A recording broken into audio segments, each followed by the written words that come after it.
Okay. So, okay. Like what the other Rabbi Akiva, in which creation is conceived in terms of the letters, illustrate the textological function of Gnosticism. Right. Not all written text had attained the same textological level. Right. Now, also, even among the written text, just because it's bichtav, not every katuv or every ketav is the same. There's different types of ketavim, and we're going to see that now. Some rabbis... Ketuvim, I'm sorry. You with us, Ike? Some rabbis believed that there were texts to be read, but not to be written or expounded. Right. So, for example, you have devarim shenitenu likro, aval lo nitenu likatev, or lo nitenu lidaresh. That's very strange. It doesn't mean nitenu lichtov. You write the text, but it's not supposed. I'm sorry. Excuse me. Mehila nitenu likro. You read it. Aval lo nitenu likatev, but not to be written. What does that even mean? Or no litenu lidaresh. What does that mean? Okay. It should be remembered... Wait, so all these things, Akibar, Yitzhak, we're going to be studying about all these things during this thing. It should be remembered that the hagiographa contained the books that could not be read. What is a hagiographa? The Ketuvim, right? So it's Tehillim, Mishle, Iyov, right? Shir Hashirim, the Megillot, all these books, right? That's called the Ketuvim. So the Ketuvim is the lowest level of text, written textuality. So you have, in textuality, you have the Chumash, the 5 books, right? The Shishak, Bereshit, Shemot, Vayikra, Bemidbar. That's the highest level. Under it you have the Nevi'im. Under it you have the Ketuvim. So the Ketuvim, Nitenu, contain the books that could not be read, right? Lo Nitenu Likro. Mm-hmm. That is in the liturgical services. The Hebrew designation, Ketuvim, the writings may thus be understood in a restrictive sense. Books that, unlike the Torah and the prophets, are only to be written but not to be read. Right, so why are they called No Litenu Likro? Because you read the Chumash out of the Sefer Torah in public, right? So you have a Sefer Torah, so Nitan Likro. Nitan Likro means in public, for Kiryat Torah. You read the Nevi'im in public. Back then they used to have the same way they read the Sefer Torah ala Gevil or ala Kelaf. Back then they would also write the Nevi'im ala Gevil or Kelaf. Today we don't do that anymore. We still read the Nevi'im. But the Ketuvim, you would never read in public out of the Sefer Torah, even though you would write it. By the way, they used to write the Ketuvim, just like our today's Sefer Torah. They would actually write it on a Sefer Torah. But did you ever read any of the Ketuvim in public? The guy says, Baruch Atah Hashem Noten Torah, or for the Nevi'im, Baruch Atah Monai Elokeinu Melech HaOlam Asher Bachar Ben Bein Tovim. Did you have anything like that for the Ketuvim? You're nodding your head, yes. Go ahead, why? Megillat Esther. Oh, no, okay, first of all, that's a good point. The Megillat Esther is an exception, and it's an exception that was created by the Chachamim for a specific reason. But taking out Megillat Esther, which we're going to deal with very clearly, the Ketuvim were not read in public out of the Sefer Torah. You understand what I'm saying? When I say this is important. To read Likro Torah means to read out of the Sefer Torah. That's considered the reading. So if you read out of a Chumash, that's not considered the Keriyah. Of course, we're not talking about whether he made the Misvah from the Torah or not. We're saying a public reading needs to be done in a Sefer Torah. So you will never read Tehillim from a Sefer Torah ala Gevil. You read Tehillim, Asher Shebetecha, Hallelujah, Hallelujah Bekocho, but that's not reading. You understand? Keriyah means from Mashu Shekatuv Bidyo ala Kelaf or ala Gevil, right? Mm-hmm. So that's what it means that Lo Nitenu Likro means that they weren't given for reading in public. That's what Lo Nitan Likro. Understand what Lo Nitan Likro? Yeah. So the Chumash Nitan Likro, the Nevi'im Nitan Likro, Nevi'im Nitenu Likro, but the Ketuvim Lo Nitenu Likro. The oral tradition had only... That's fantastic. That's a fantastic Kiddush. Right. The oral tradition had only a vocal, not a written text. On the other hand, if you're talking about the Torah Shebe'al Peh and the formulation of halachot, these formulations only vocal. They're not written. For example, will you write a Mishnah al Gevil? No, because it's a Mishnah. And you count the number of letters in the Mishnah, and you make sure that when you write the Mishnah, you have to have the spacing of the letters has to be such and such and such, and then each line has to have 3 words of 3 letters and space between each one of the words. No, we don't care. We don't care the length of the lines. You can make it short, you can make it long, you can make it, this, because there is no writing. The oral tradition had only a vocal, not written text, but unlike the parodosis and deuterosis, which was a tradition that the Deutera transmitted in his own words, yes. The Tanakh formulator transmitter had to transmit a rigidly controlled text. Right? Yeah, let me see the footnote. Right. Deuterat. Less important for our purposes, but what is important is that when the Tanakh transmitted a halacha, it was words he was transmitting, and it's very important. Of course, the words were very precise, right? So the words were precise, but it was words he was transmitting, not letters, okay? And not a writing, and there was no writing. It wasn't a written text. That's why, by the way, Rav Netrunai Gaon, it was so important that when he transmitted the Gemara in Spain, he transmitted it Be'al Peh. Why did he transmit it Be'al Peh? Because it's Davar Shenitan, because it's Be'al Peh. So Torah Shebe'al Peh has to be transmitted Be'al Peh. It doesn't matter whether he had a text of the Gemara and it was written. He didn't transmit here, take the Gemara, it's yours. No. He transmitted it to them Be'al Peh because the text is a series of words which are not lo nitenu, lo likatev, lo likro, because it's Torah Shebe'al Peh. The crazy thing is that he knew the whole thing Be'al Peh. Well, I mean, so we had a discussion about this recently, and what Jedi explains is that he would study Be'al Peh. He transmitted the whole Gemara Be'al Peh, but he would study Be'al Peh the Masechet that he would have to transmit, and then he would recite that Masechet Be'al Peh, and they would receive it, and then he would have the other Masechet, and so on and so forth. So he had the text with him. He had the text with him, exactly. Right, and this follows the Shita of Harambam, that nobody can know the entire Gemara Be'al Peh from A to Z.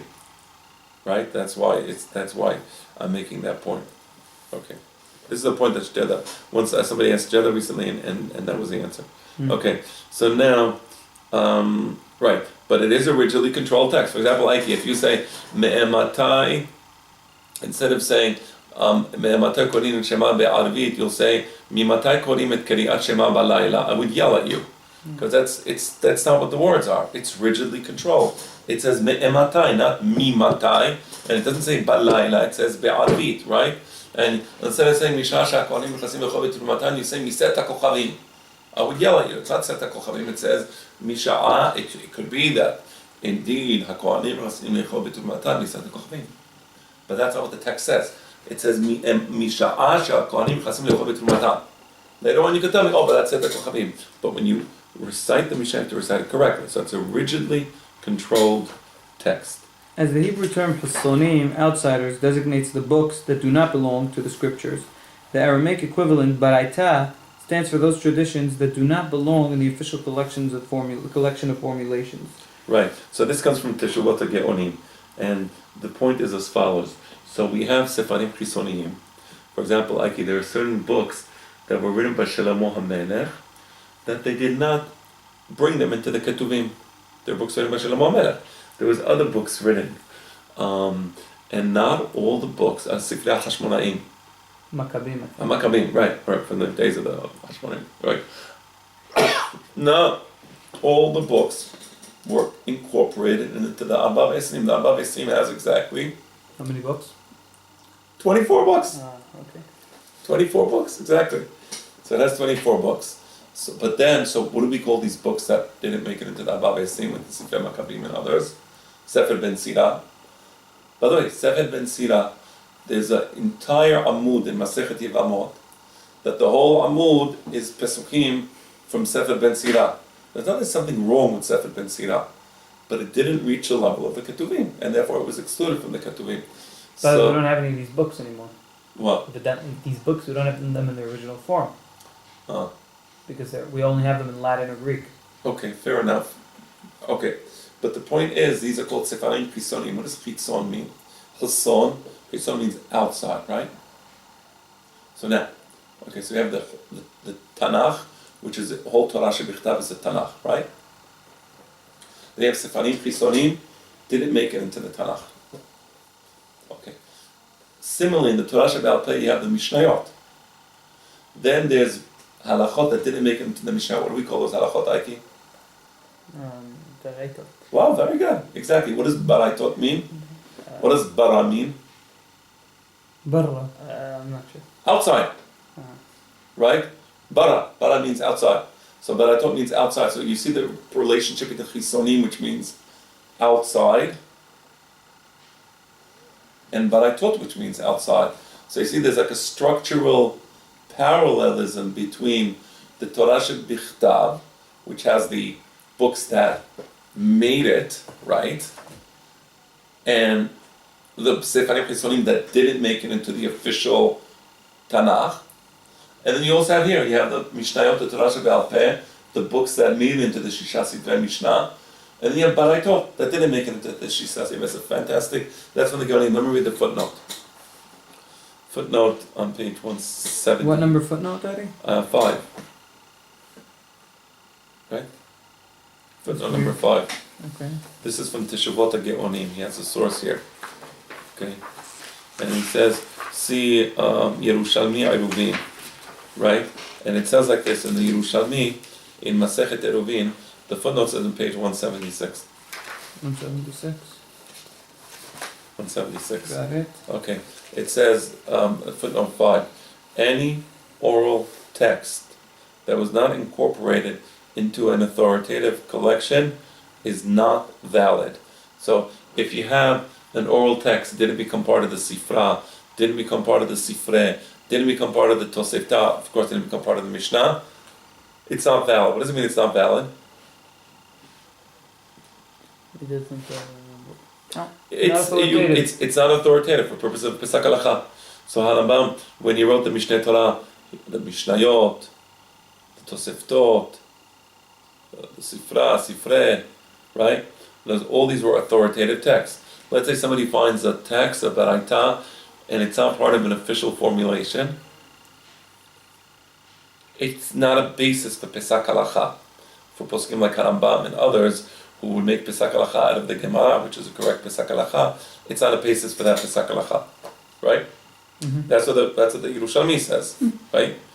A Tanaitic text that was not contained in an official collection did not have the force of Tanaitic tradition. But the Baraitot, by the way, were in official collections, to a certain extent. But not every collection of Baraitot was recognized by the yeshiva. That's so the point. Tosefta, for instance, is considered official. Right. And the Sifra, and the Sifrei. Okay.